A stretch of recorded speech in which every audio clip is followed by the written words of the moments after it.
अक्षय Shinde encounter प्रकरणाची पुढील सुनावणी ही 18 नोव्हेंबरला होणार आहे। मुंबई उच्च न्यायालयाने घटनेसंदर्भात काही प्रश्न उपस्थित केलेत, तर अक्षयच्या वकिलांना मीडियासमोर बोलण्यास मनाई करण्यात आली। FIR कॉपी अक्षयच्या वडिलांच्या वकिलांना देण्याची पोलिसांना सूचना देखील करण्यात आली।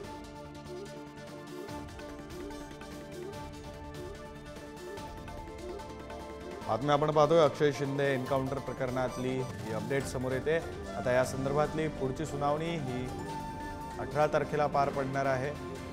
18 नोव्हेंबरला ही सुनावणी पार पडेल।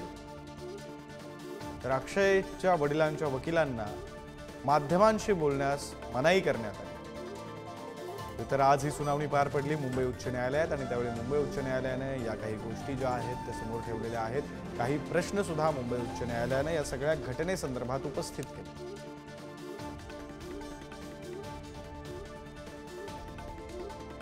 तर या प्रकरणाची पुढील सुनावणी ही 18 नोव्हेंबरला पार पडेल। प्रतिनिधी निखिल चव्हाण आपल्यासोबत जोडले गेलेत, त्यांच्याशी बातचीत करूया। निखिल, काय नेमकं या न्यायालयात घडलेल्या या सगळ्या प्रकरणात न्यायालयाने नेमकं काय म्हटलेलं आहे, वकिलांनी काय बाजू मांडलेली आणि वकिलांना माध्यमांशी बोलण्यापासून मज्जाव का करण्यात आलाय?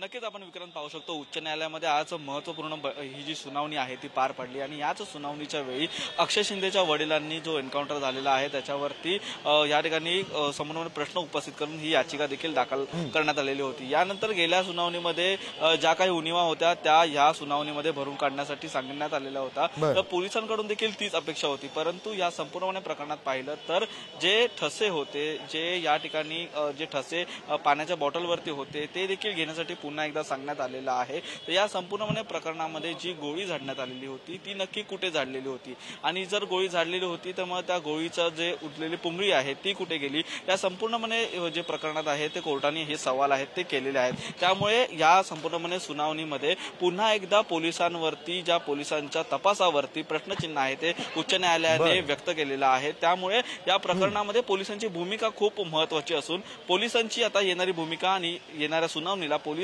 नक्की कोर्टात काय मांडतात हे देखील पाहणं महत्त्वाचं ठरेल।